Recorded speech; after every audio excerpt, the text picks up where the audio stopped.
The North of 40 Club is now open. We're redefining and simplifying health after 40. If you've found yourself frustrated, confused, and overwhelmed by the nonstop Google searches and coming up empty-handed, if you're confused and frustrated by the contradicting information, join us in the club where we have a community to discuss things with your symptoms with. We've got a growing library of Pilates and yoga videos that you can have access to 24/7. Monthly masterclasses to teach you about what WTF is going on with your body, plus a monthly Q&A where you can come in with questions and get straight answers to your questions, minus the Google searches. Book clubs where we recommend books monthly and discuss it based on what your needs are, what stands out to you. Community of like-minded women to support you through all of this. And nonstop resources and discounts to wellness tools, applications, and everything you need going forward as we age north of 40. Plus, it has to be fun, so we've got games and prizes and giveaways for everyone's participation and excitement within the club. This is only $33 a month right now, so I would hop in. You get a 7-day free trial to hop in, check it out, see if you like it, see if it works for you.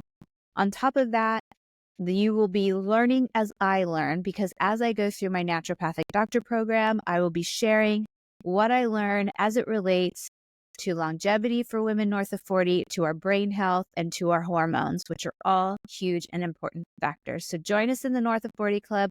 Find the link below or find it on the website, nataliesayeswtf.com.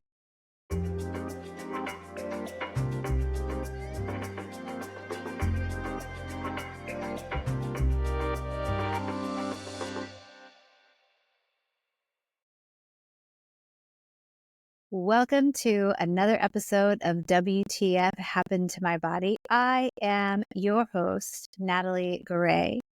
So in this episode, we are in episode 5 of 6. We are going through the book by sections so that I can share with you about what is inside. And you will find a link below for the location to buy it. If you're listening to this after January 28th, it is available on all major online platforms. Otherwise, you can go onto my website and you will find the wait list and you will be able to pre-order the book. And also I have a special gift for anyone who pre-orders the book, which you'll find out when you sign up. So this episode is going to cover, the next 2 episodes are going to cover, this is about the emotional body. So this part of the book is what I refer to as the unseen parts of the body. When I first started working with moms specifically to do post-baby rehabilitation, my focus was on the physical related symptoms because as a Pilates instructor, I knew how to fix that. I did it for myself after having 2 C-sections. I've been teaching Pilates for 20 years. I was seeing and hearing too many stories about women experiencing symptoms related to birth and pregnancy and not having the answers to support that or the tools to support that. And so I opened a studio and focused solely on that. And then I put together a guidebook so that you can have all the information and all the tools in order to help you put your bits back together again, no matter how long ago it was. So this is the guidebook that you should have received when you left the hospital. After you had kids, whether it was a birth center and you didn't have all the tools, this is the guidebook we should have all received. So in this book, in this episode, we're going to talk about the emotional body. And in the book, I tell a story about how I lived in Los Angeles for 13 years. And I got to a point where I was feeling really run down, really unmotivated, really blah, sad. I had moved from the valley to a northern part of Los Angeles, almost to Ventura County. And even though mileage-wise, it was maybe 10 miles, if you have ever been to LA or lived in LA, you know that's essentially an hour an hour drive. And so it was complicated to get to places, to friends, or for friends to come out and see me because it was such a drive.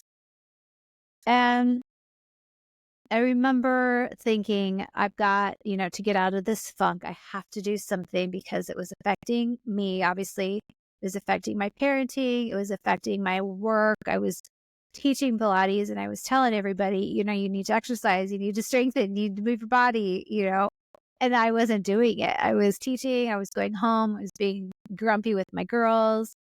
This is, the point of my survival mode is being a solo mom with 3 daughters at one point, all under the age of 2 when they were born, without any support from their father, the donors, I like to call him. So I found a Pilates studio near my home and I signed up for a membership, and it was a big investment for me. Trying to manage kids on my own was a lot as far financially while I was trying to teach Pilates. But I committed to this membership. I signed up for a year. I had a monthly fee. But what it allowed me was first dibs on all of the morning classes, the most popular classes. And so I signed up Monday, Wednesday, Friday. I think it was 9 a.m. I would drop the kids off at school. I would go straight to this class. And 11 months in, I was feeling amazing. I was more energized. My brain was functioning better. I was happier.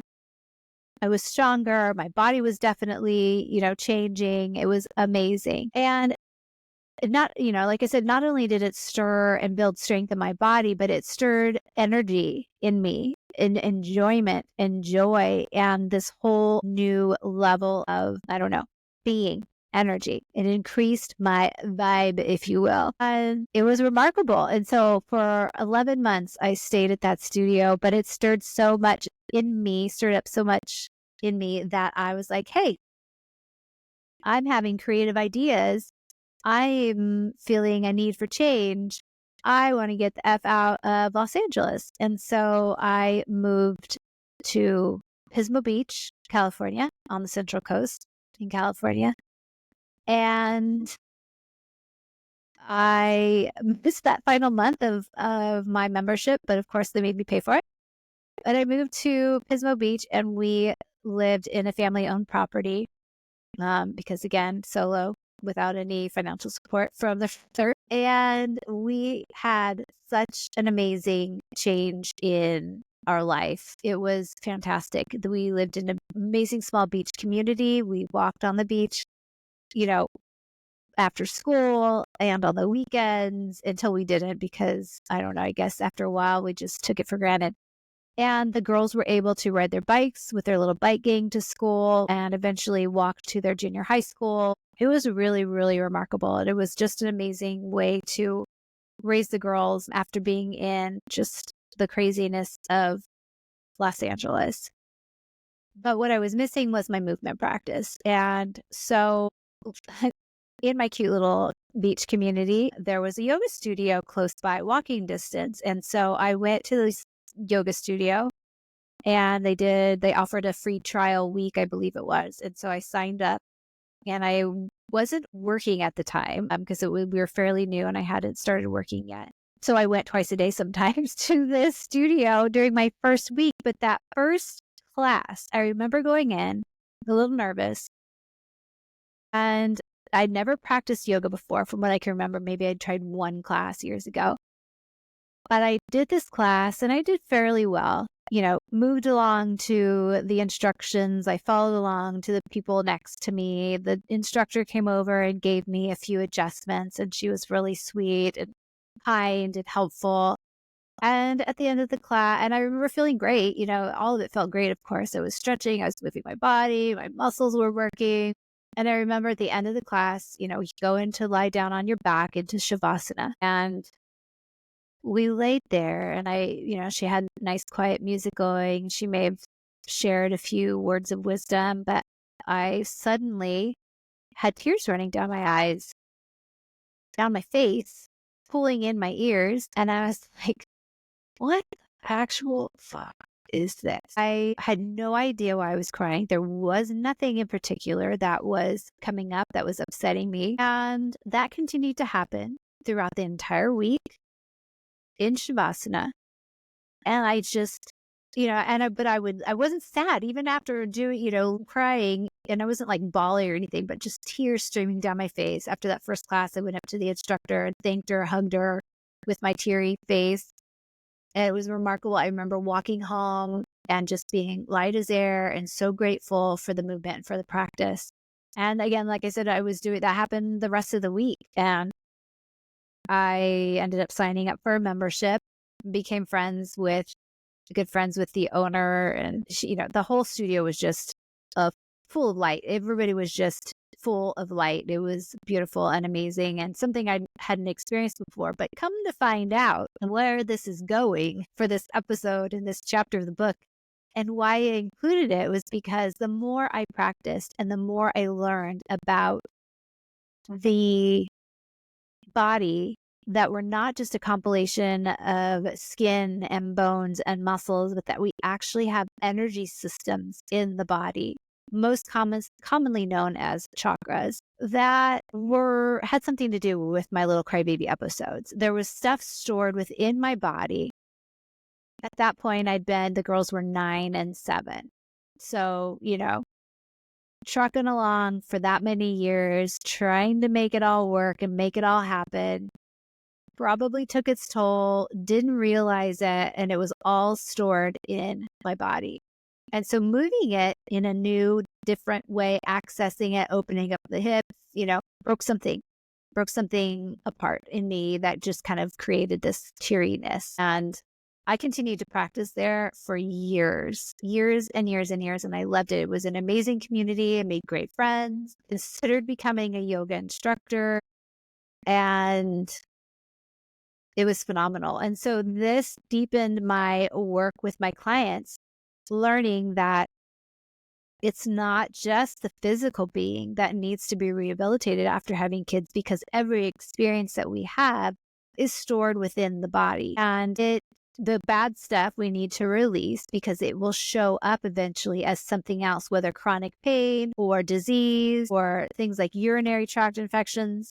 It will show up somehow. And on a cellular level, we have to remove it, release it somehow, whether that's through movement, whether it's flower essence therapy or other practices, which I also list in the book. Modalities that are helpful. Acupuncture is another one that I love and have been using for years as part of my, healing journey or just wellness journey. Also now to balance my hormones and to support me through perimenopause. And all of these things are phenomenal practices to have.